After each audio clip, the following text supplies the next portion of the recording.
And welcome to Scotch and Watch. You must know the drill by now. It's Friday night and therefore the future here in Australia. And so I am live streaming from the future that's coming to you guys, which means it's whiskey o'clock for me, hence the Scotch and Scotch Watch. And here it is. And so fantastic to be here. I'm joined, as usual, from London, where it's very early in the morning, by Chris Duncan. Hello, mate. It's very much the past in London. So hello, everybody, and g'day to the great nation of Australia. And my guess is that it's dark and it's cold and it's miserable, but it feels a little bit Christmassy like. Am I right? Absolutely, 100%. Yeah. Right.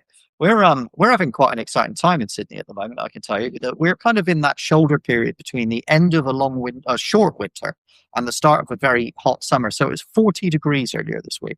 But what we're having is hot day, cold day, hot day, cold day. And that means that eventually it bundles itself up into a huge amount of electricity. And then we have like a 2-day thunder and lightning storm with torrential rain, which is just ending now. And it's brought all of Australia's, I know there's several Australians already jumping on, I can see them. Yeah. It brings this incredible Australian wildlife out. And so I was sent a video earlier on of a kookaburra had caught a snake and it was fighting with the snake in the garden and trying to batter this snake to death on the concrete path. It was a golden crested snake, apparently, which is venomous. But thankfully the birds get them before they get to us. So, welcome to Sydney. It is dangerous. there are things that will eat you or bite you that live here. But one thing we're very good at, and this isn't a setup, this is just an interesting way of bringing this to a head, is that one thing Australia seems to be quite good at is protecting people. And so Australia has gone ahead and pressed the button on a world first social media ban or delay, depends on which way you want to talk about it, which basically bans a whole series of social networks from allowing people under 16 to have an account. Now, this has been steamrolling up through policy in government for quite some time, but really kind of came to a head about 2 weeks ago when everybody realized this thing was about to happen. Meta started sending notes out to underage users saying, we're going to turn you off shortly. A huge misinformation and disinformation campaign began all over the internet, and we can talk a little bit about that. When the weather changes, the insects come out. Yeah, some of that. And the e-safety commissioner, who herself is ex-Microsoft and has spoken on this podcast, basically said, look, it's not going to be perfect on day one. We're not going to be able to ban everybody on day one. We're not going to, that some people are going to get banned that shouldn't be. Some people are not going to be banned that should be. Kids are going to find a way around the ban. We don't know how that's going to react. We're going to face legal challenges. Some of those have now happened. And we're just going to have to figure out as we go along. But it's underway. The world is watching. Multiple different countries. I've spoken to Denmark and South Africa this week. Both of them are paying very close attention. So it's off and it started. And so really this is an opportunity to have a chat about what that's actually going to mean. Yeah, do we approve or don't we approve? Because there's a whole load of people out there saying that children are now going to be disconnected from their community. They're going to lose access to their friends, to their support. They're going to be isolated. And so, I've really read very deeply into both sides of this argument. And I would like to think that I'm fairly level-headed about it. But I do think it's a debate we should have and not necessarily just go, you know what, good. Because obviously there's good in it. There's a good intent behind it. Yeah. There are a lot of people that are, there were kids all over the internet today showing short videos saying, see, look how I bypassed it. I pulled this off. Aren't I clever? The Prime Minister was in schools today here in Australia talking about the ban, and he just said, well, that's really helpful. They've self-identified because we now know who to ban. Yeah. So, look, it's interesting. So, I mean, do you think, Chris, your experience, you've got lots of years of this kind of stuff. Do you think that a ban and then figure it out as you go is the best way to do it? Or do you try and create a law that's covered all the bases before you deploy? So I always come from like one step back, and I'm like a very kind of. I do. Your first principal question is the status quo acceptable? Right, and if the answer to that is no, then you need to change something. So let's agree on that first. Is the status quo acceptable in terms of what children are exposed to and the childhood experience of the current digital landscape? My view on that, for various reasons, is no. I don't think. I think the levels of, particularly of short form video consumption. There's a stat from the States which is terrifying, which was something about in a survey that they'd ran, children between sort of something like 13 and 16 describe themselves as mostly watching short form video. This was not like this. This was almost as a writer for the Times who described the world the other day as saying that life is now something you do when you stop watching video. This was the Pew report that came out last week, Yeah. right? That had all of that childhood data. So, do we think this is a good thing, and do we think that the social media companies that support that are interested in protecting children and worry about the experience that they have, and have shown a good track record over the last decade since it became apparent this was the case, of doing things voluntarily to improve the underage user experience? And the answer to that is 100% no. So on that basis, I say status quo, not good enough. What do you think about that? Well, it's interesting. I also want to open this up, this conversation, to all of you that have joined. I can see you in the right hand side here. I can see you're all in here.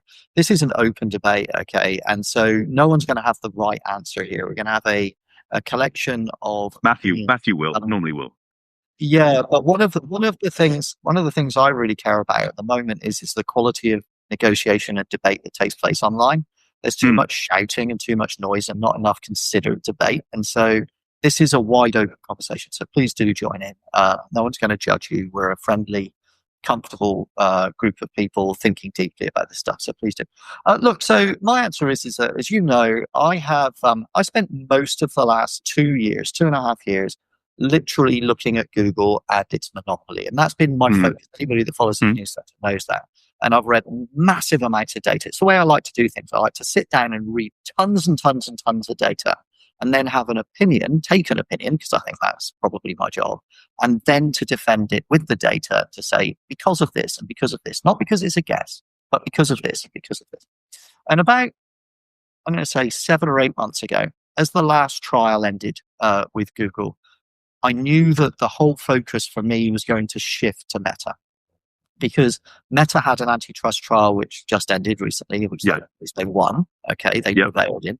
But there is a much, much bigger slew of cases about to start in the US, where 31 US states are bringing an action collectively against Meta on the argument that its platform is built to addict children to sell ads. And so it's actually not a social network at all. It's an advertising trap.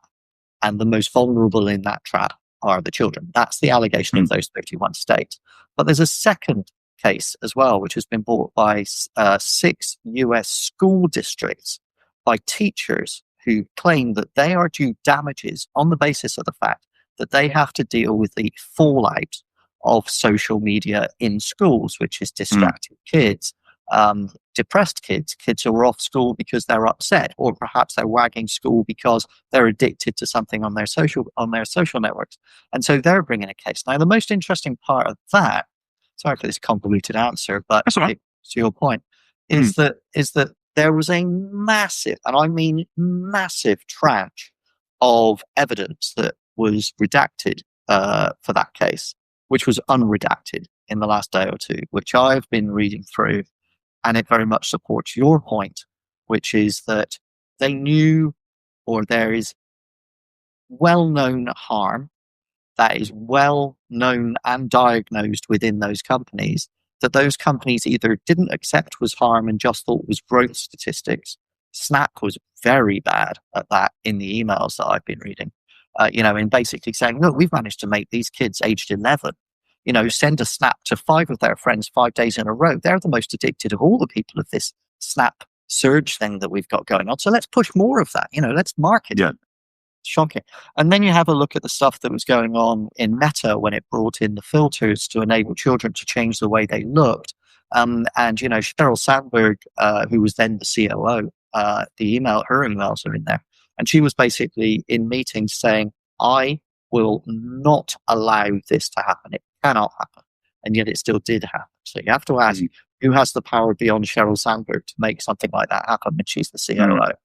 So we clearly have a situation where there are people building products whose core objective is growth. And there are people that receive this product who are addicted by that growth mechanic, but who also then suffer harms. And those harms have not been well known. So again, finally, in those documents, there's data from Instagram that says, and Instagram, by the way, is the worst of the lot for this in terms of the damage that it causes. It's a statement that says something like, it's a wide open secret within Instagram that we know that this is the case, but we can't let that information get out. So there is a smoking gun in the others, and it feels like change has to happen. So I think point one, is there a problem? I think the answer is yes. Next question, of course, is what do you do about it? Well, but you've started from the premise, I guess, that you've got to do something. So that's I think so.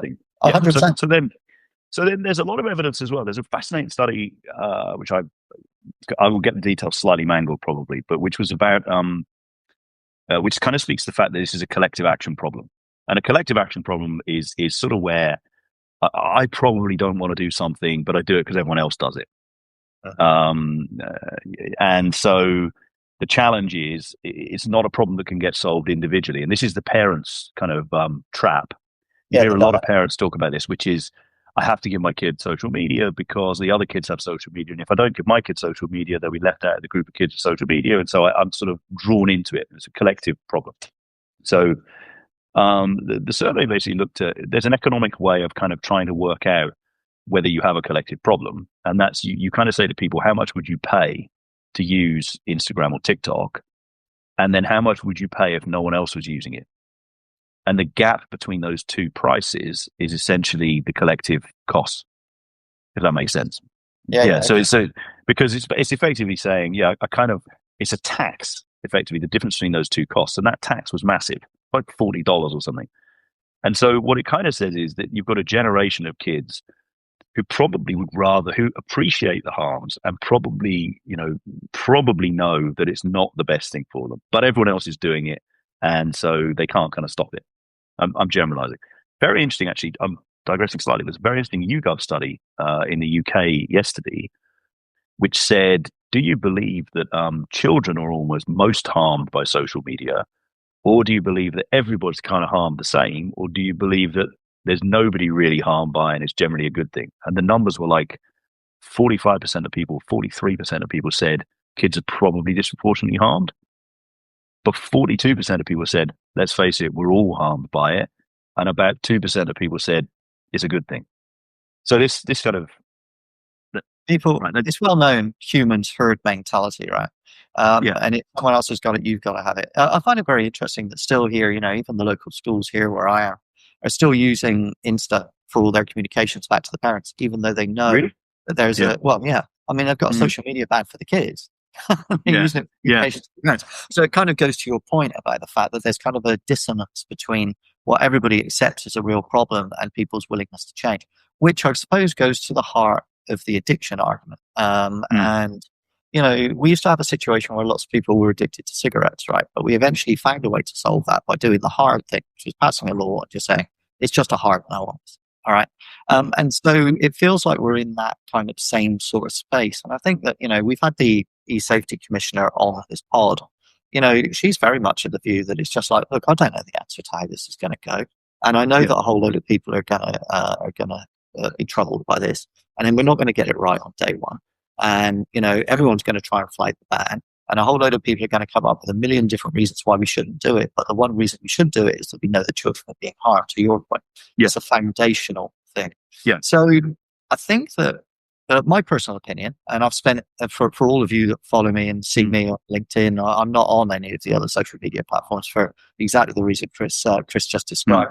But I am on LinkedIn. I've spent probably, I don't know, like 2 days this week, putting out spot fires all over LinkedIn, and then analyzing what has started those spot fires. I'll give you a really good example.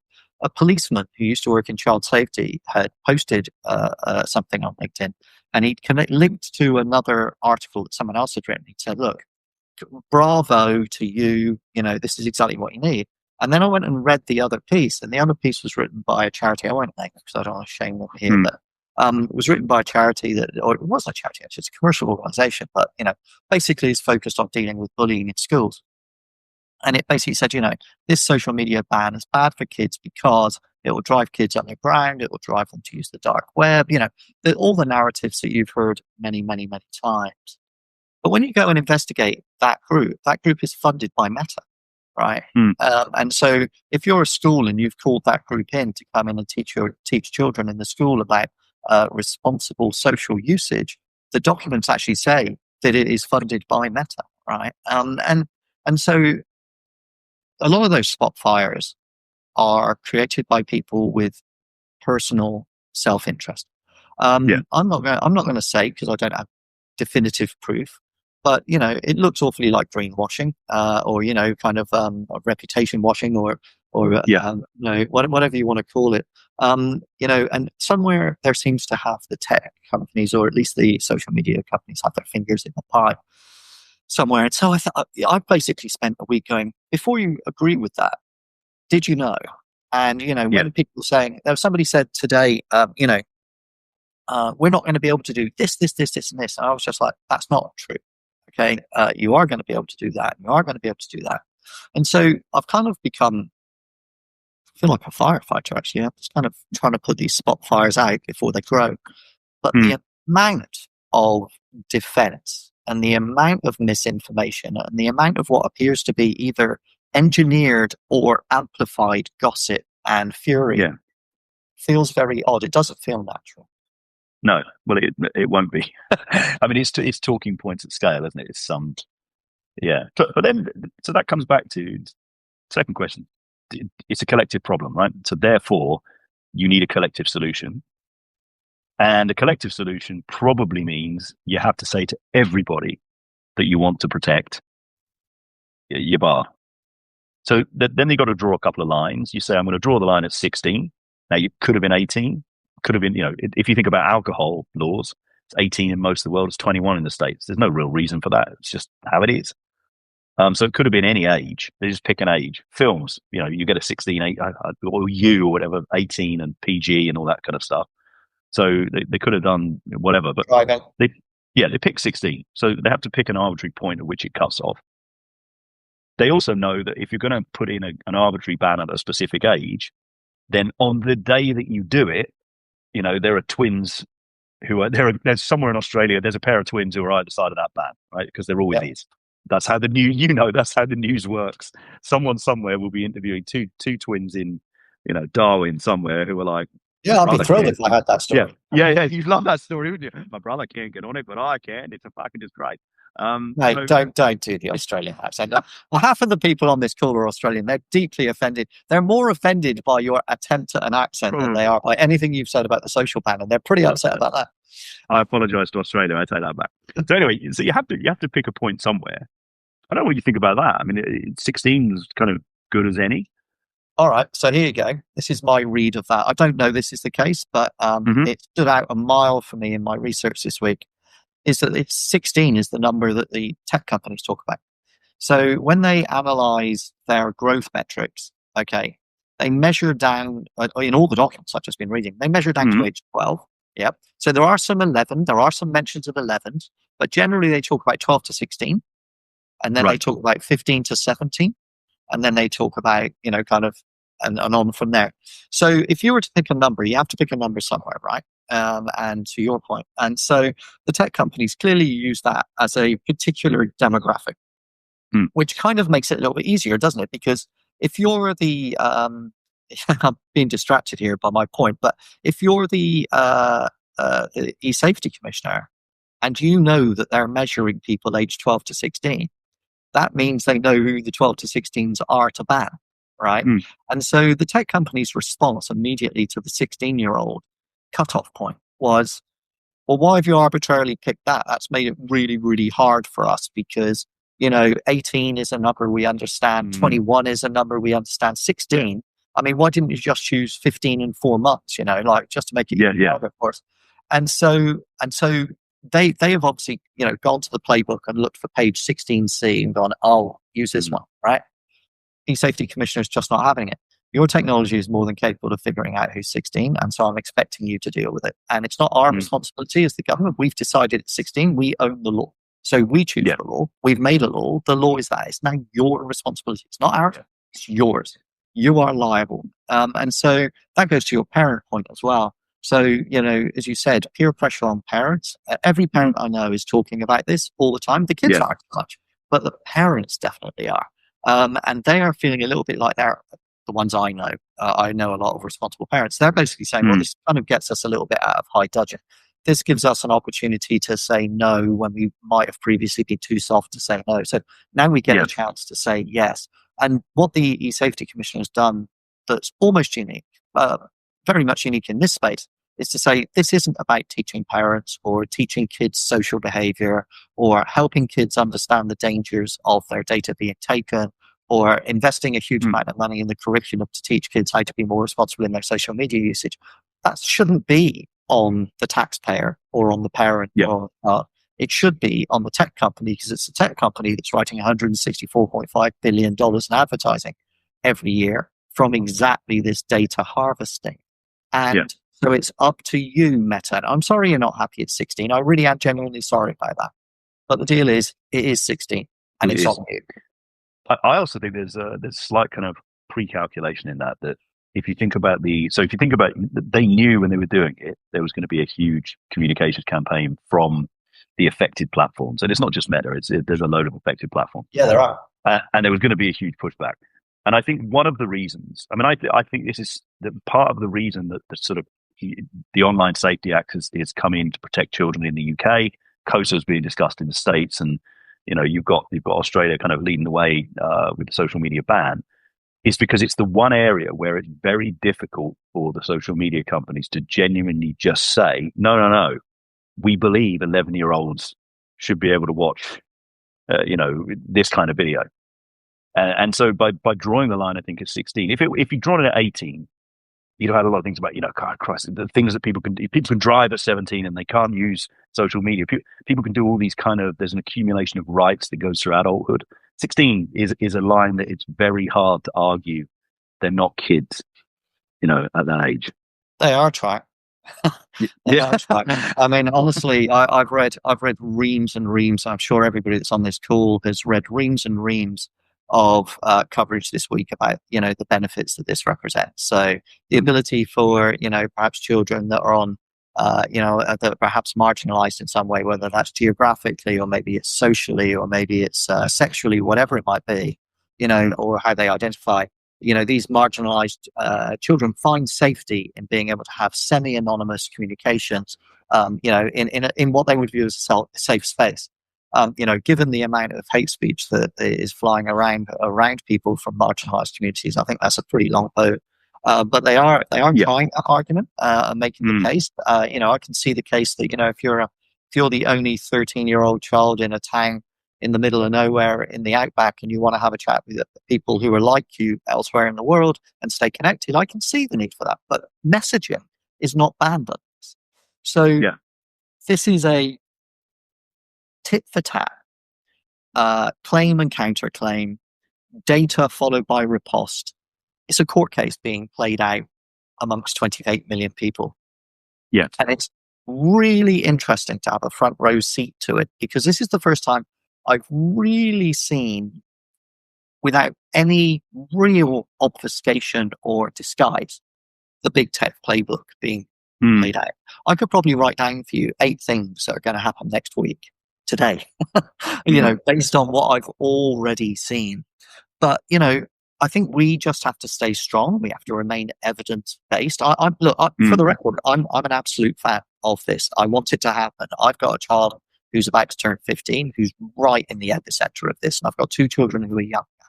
And again, for those of you that haven't read into this or, very deeply, the e-safety commissioner said that her objective here is that Gen Zero, the kids coming through now, will never have social media or have to worry about social media when they come of age. So this isn't intended to basically fix one generation while we allow them to adapt to a new one. It's about putting a lid on effectively this, full stop. So can we go to let's talk about the platforms that were chosen then, because that again, that's sort of interesting. Now, Yeah. the ones that sort of leap out at you, so the obvious ones are in the kind of designated social media kind of categories. There's a couple of interesting ones though. So Roblox, not designated. Discord, not designated, which kind of counts as a messaging platform. Roblox is interesting because it's more a gaming platform.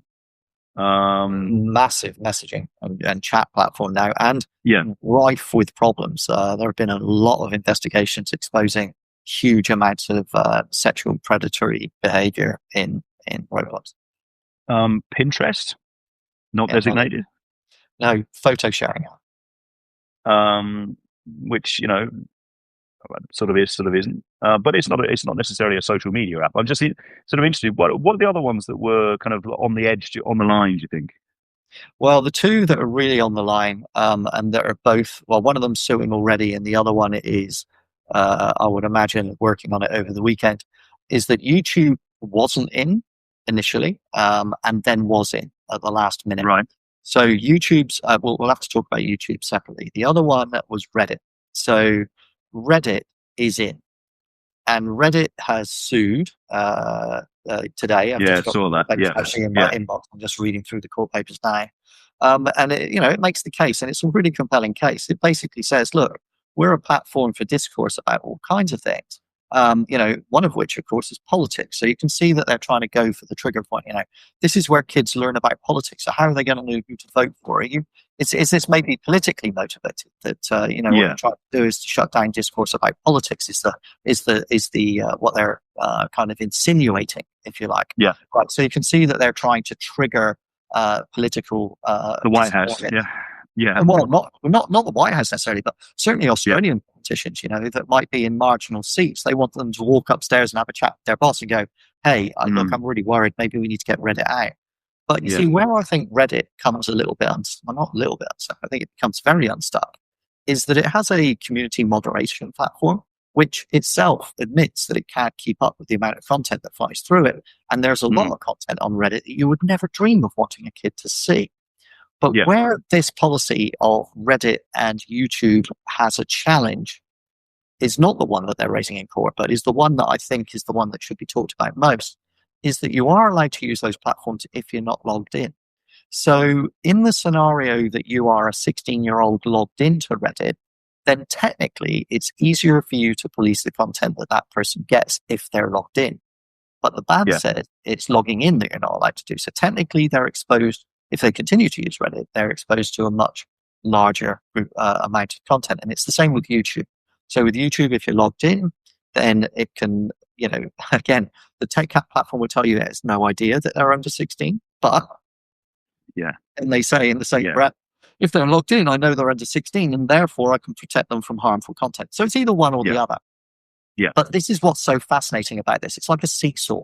It's just going this way and that way and this way and that way. And eventually it's going to settle. It's going to be here and there. It's not going to be flat. I can guarantee you that. It's going to be something else. But it's going to basically play out. So those are the two that are most interesting. But the ones that really face the biggest challenge here, and I'll share some numbers with you now, is that, Meta clearly is caught back like bullseye with this. So forget Facebook. No kids use Facebook. That's just not important. This is about Instagram. And so Instagram is the platform for many, many kids. And for Meta, it's the fastest growing and highest yielding and most ad heavy product it has. And so it earns a considerable amount of money. Now, it goes out of its way in its financial reports not to reveal how much that is. Okay, but research done in the US over the past couple of years has shown that they estimate the earnings from social media platforms. So that's basically Meta and Snap. Okay, from kids under 16. Okay, is 12 billion US dollars, and 2.1 billion dollars of that comes from kids under 11. So interesting. If you then dive into Snap's numbers, and these are the numbers that Snap publicly reports, 47% of its $5 billion worth of revenue comes from kids under 16. So the impact for those companies is material. $12 billion would knock 8% off of Meta's earnings next year. 8%. Yeah. So if it's reporting 22% growth this year, it reports 14 next year. And that's a meaningful smack, right? Yeah. And if you're Snap, right, and you're running Yeah. at 5 billion and you're going to lose 2.5, that's why there is such a hard effort here to kill this as a precedent. Yeah, and you'd guess if you're also Snap, you're working out that if you lose, so part of the reason, I mean,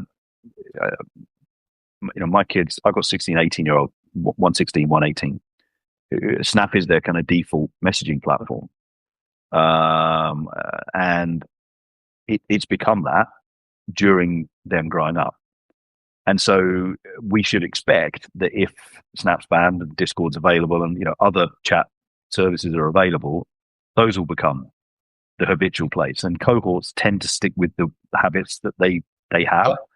Yep. So the idea that when this cohort, sort of your Gen Zero cohort that are 13 now, that have 3 years worth of learning how to do something else, suddenly turn 16 and can't wait to get on Instagram, can't wait to get on Snap, it's less likely, right? That's the direction of travel. It's also likely that you're going to see a whole host of new startups popping up that are basically allowing themselves to be accountable. They're going to be transparent. They want to fill the space. It's not like the kids don't want to chat. It's not like the kids don't have fun. No. So, there's clearly there's a supply and demand need here. The issue is are the current owners of that market the right owners? Now, if the outcome of all this is that Meta suddenly decides to be responsible and Snap the same, then maybe they get that back in. I mean, that's a very long chalk. I mean, that may never happen now because we've reached the point that we're at. But I think in general, the idea that kids are able to talk to their mates digitally isn't necessarily a bad thing.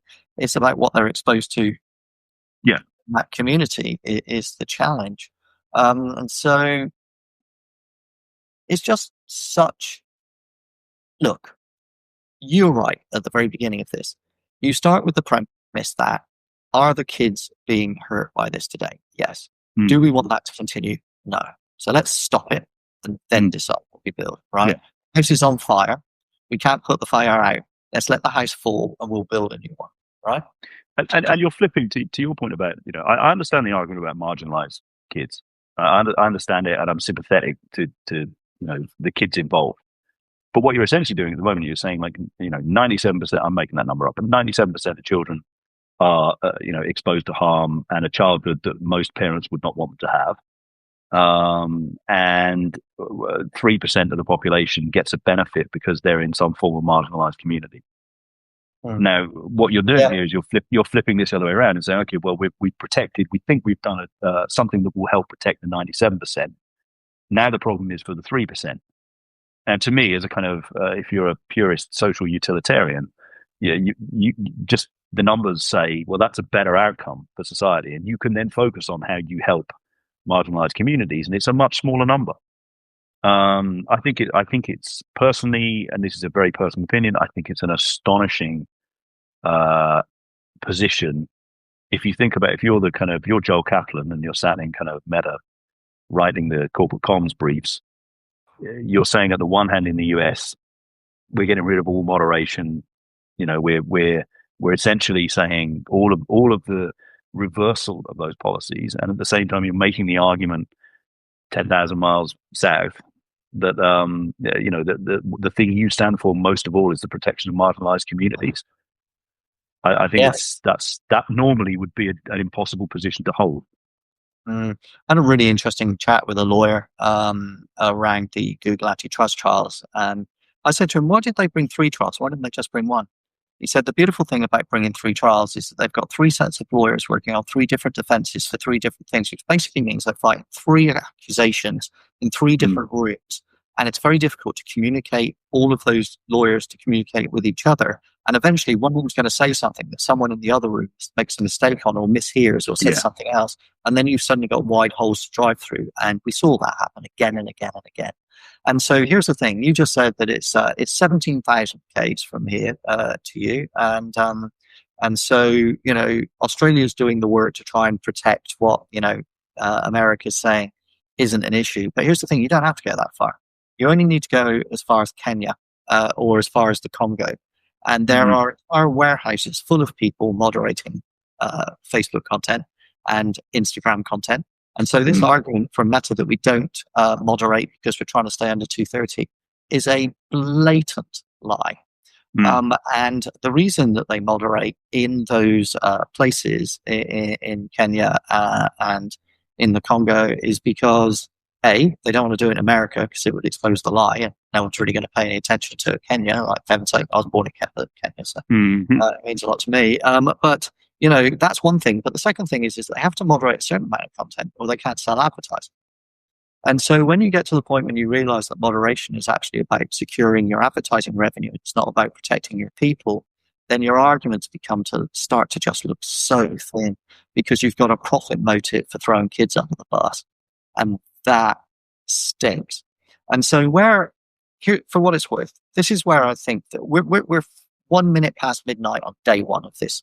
Well, actually, are we? We're 48 hours into the launch of this ban. There are stories everywhere. One of the papers this morning went and opened an account under 16 on one of the platforms and said, see, the law isn't working. And I immediately thought, no, it doesn't mean the law's not working. It's the social media platforms failing to follow the law.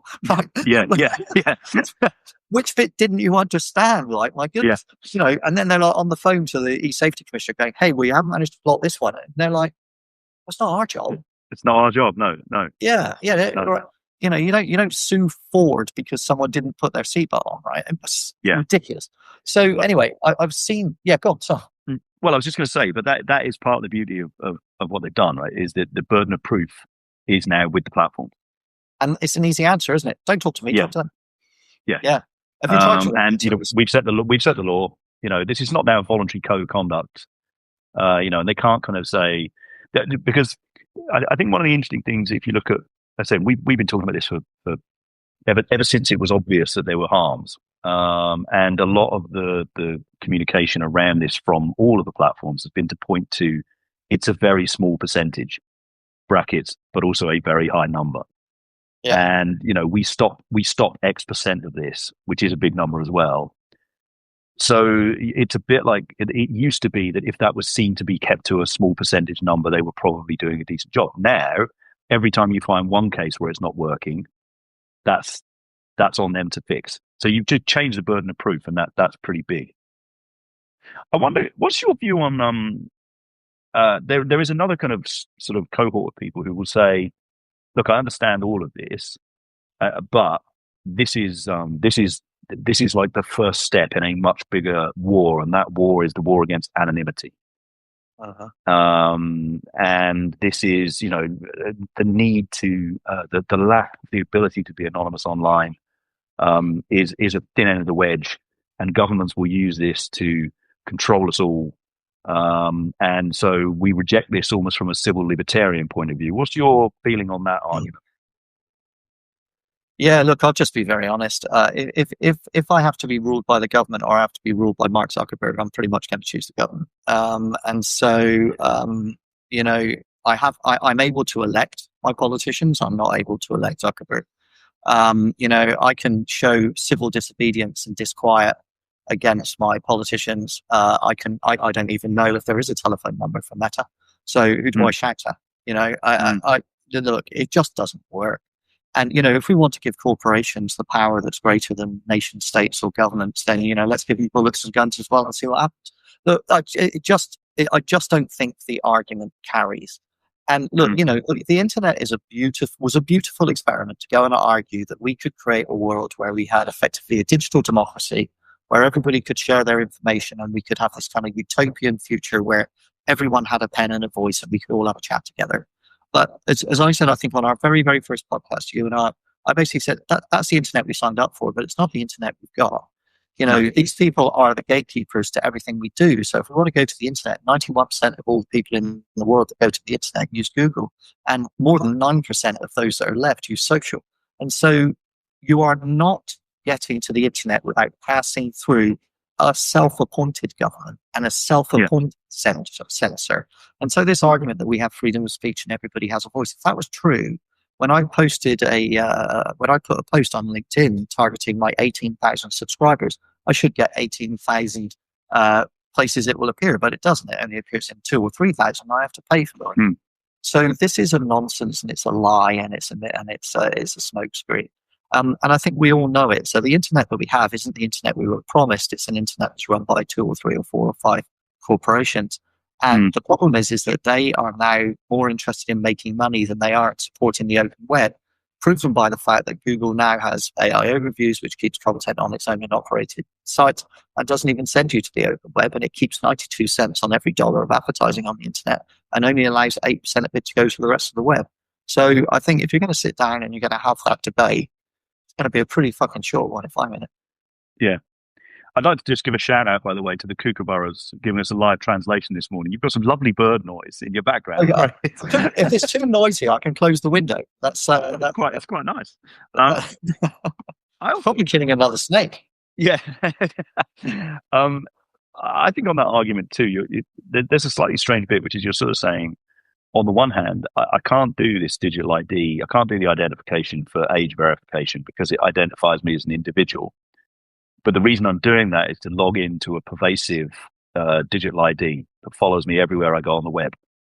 And so I don't think you should make me identify myself. I should be able to sign into my digital accounts on my social platforms. To me, I always think that's a slightly strange. Like, it's the same. What's your issue? Your issue is being identified, being tracked. Do we honestly believe at this point that the government, if they wanted to, could not access those? It's part of the we all know that's part of the intelligence fabric in most developed nations and all of the autocratic nations. So I do think it's an argument, but I think it's got to play out because I think this is such a massive part of the reason I'm so kind of interested in this. This is the first national level government enforced shift in the digital kind of landscape of the last 20 years. Yeah, at least. Yeah, and I'm not sure that's really sunk in with everyone yet. So no. The Human Rights Commissioner here in Australia wrote a piece yesterday, and I saw you spotted it on LinkedIn. And she basically wrote a piece saying, this is a direct infringement on our ability to be private, because now it basically means that we're going to have to hand over our information to social media sites to be able to log in, and they're going to be able to identify exactly who we are. And that basically means that we're no longer able to, choose how we want to be seen by the internet. We now are having it imposed upon us by government. And I wrote what I hope was a very, very level-headed response. And I just basically said, look, do you think that, when you log in as Mickey Mouse 33 into Insta, do you not think that the minute you land, cookies are being placed on you 700 times a minute to find lookalike cookies elsewhere on the web that identifies who you are, that builds a social profile so that by the time you've probably visited 3 times, it knows everything, far more than you ever would have put into a sign up, because it's built a profile around you. Now, it doesn't really care that you're Chris Duncan or you're Ricky Sutton. What it cares about is you're a 16-digit number that's got a whole series of targeting opportunities. And where that data goes once that's happened is utterly blind. These companies don't even report their financials, let alone report what they hold on you or who they sell it to. There used to be an advertising business. Microsoft shut it down recently. It was called Xandr, Xandr. Yeah. And it was basically a targeting business. It was an acquisition. And they found a profile that had 77,000 cohorts in it, in Xandr. And in that, it had cohorts for Australian kids all the way down to 11. And it identified them based on their preferences, where they were, where they went to school, what they did, what they'd like to do, what they'd read in the past, what they were interested in, what ads they'd clicked on. And so, this whole argument that, you sign up as Mickey Mouse, they know that Mickey Mouse 33 likes strawberry ice cream. And so let's throw them ice cream all day long. And well, so... no, go on. What I'm just saying is just so interesting that this whole argument that, oh my goodness, look at the terrible thing that's going to happen to you. Just because it's happening, just because it's now explicit, doesn't mean that it's not repairing the problem that's being done Yeah. secretly. Let's put it in the open. Let's police it. So there's two numbers that we know about, right? So one of them is we know that Meta reports daily active people and the number of people that use multiple products. So we know that Meta, for example, is tracking you as an individual, and when you turn up in Instagram, Facebook, or WhatsApp, Oculus, obviously.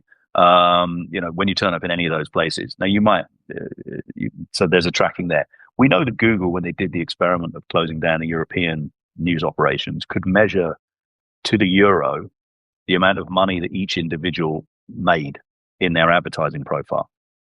So those are the two examples that always, for me, when you come back and you say, "Oh my God, we must not be tracked." I mean, grow up. You fundamentally misunderstood the nature of identity that exists in those platforms. So you're right. It's basically, would I rather that sat in the hands of? I think you've got to think about the incentives. I've always been. I know people have very different views on this, and I'm always probably on the balance that. And don't take this wrong if there are any government workers on the pod, but my experience of working with the government, the idea that they could actually create the kind of conspiracy that the conspiracy theorists worry about is such a stretch of execution for them.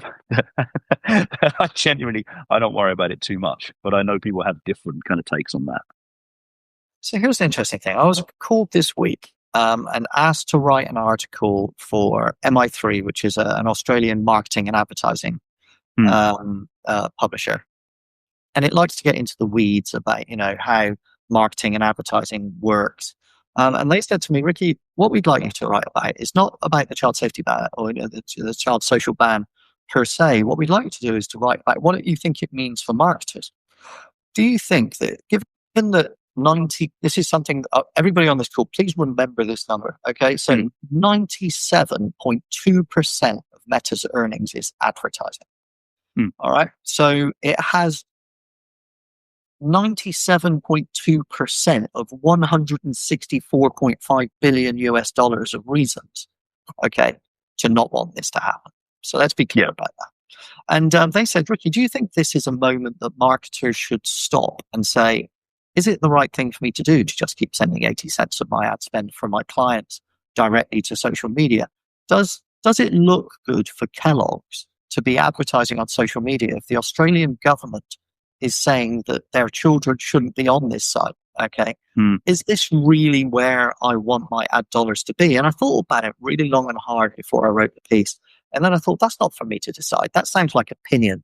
I don't really want to do opinion on this. I haven't been asked for an opinion piece. I've been asked for a piece of journalism. So I went to the Safety Commission and I went to Pew and I went to the communications minister that originally brought this in, not the current one, but the one before that brought or two before that brought the law into place. And I asked them what they thought. And they said, Ricky, the ACCC, the Anti-Competition Commission of Australia, has conducted a giant inquiry going back 5 years, looking into the data of social platforms and what they hold and what they know, because it wants to bring into place a ban on targeting children under 16. So I was like, okay, all right. So this basically says that the social media delay for 16 is effectively phase one of a protection model for kids, because it's about, let's stop them using it so the data can stop being collected, and then let's stop the data that they have being used in the future. Okay, I understand. And so I went to the CEO of literally the world's largest ad company and said to him, what do you think, mate? He's not currently, but he was. What do you think, mate? And he said, one of the biggest arguments that used to come to me when I ran, a company that moved tens of billions of dollars to these companies was, you give the money to these people and they send them to kids under 16. But if you send them to broadcasters or to newspapers, we're not allowed to target under 16s.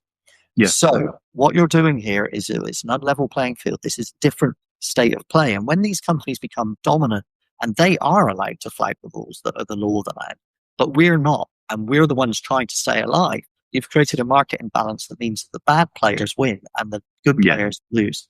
And he said to me, that's been the case forever. And I said, but did it stop you spending? He said, we had no choice but to spend.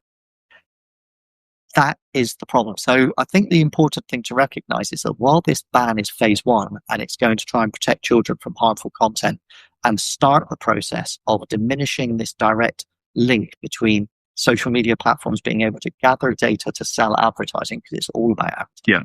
That's phase one. Let's stop it now. But it's also a phase two. So I think Australia is going to follow up pretty strongly with a new law in the online safety law that's basically going to say social and digital can't target kids under 16. And if that happens, that is probably what the companies are most worried about. Most worried about, yes. Or harm. Yeah. It's about the money. It's hard to believe, but apparently it's about the money. Always about the money. It's always about the money. So do ask any questions if you've got them. But we've got not that long left. So I think the question for me then is, so this is like almost one of the biggest social experiments in digital in our sort of lifetime, or at least in the last couple of decades.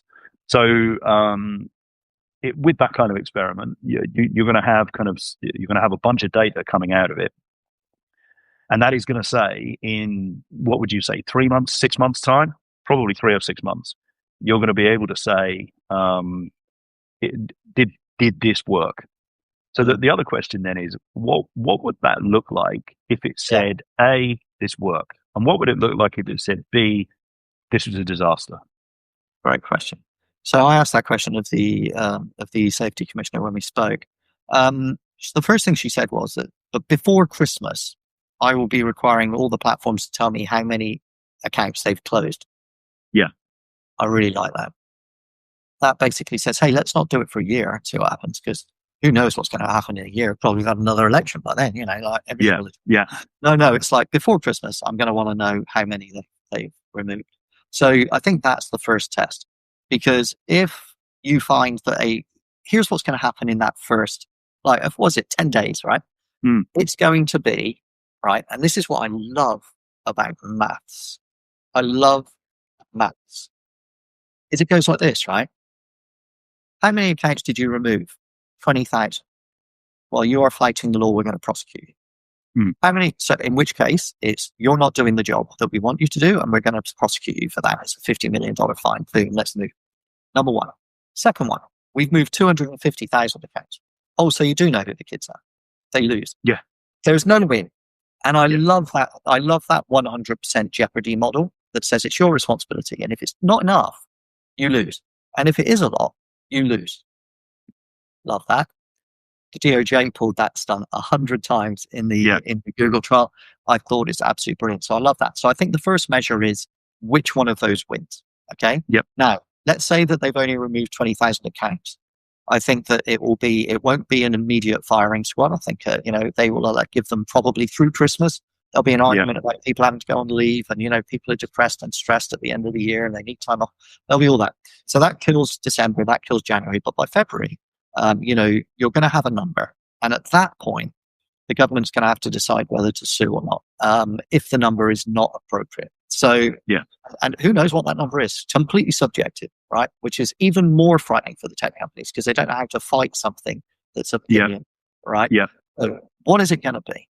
So if the number doesn't meet the specifications that the government thinks it should be, the next question is, does the government prosecute?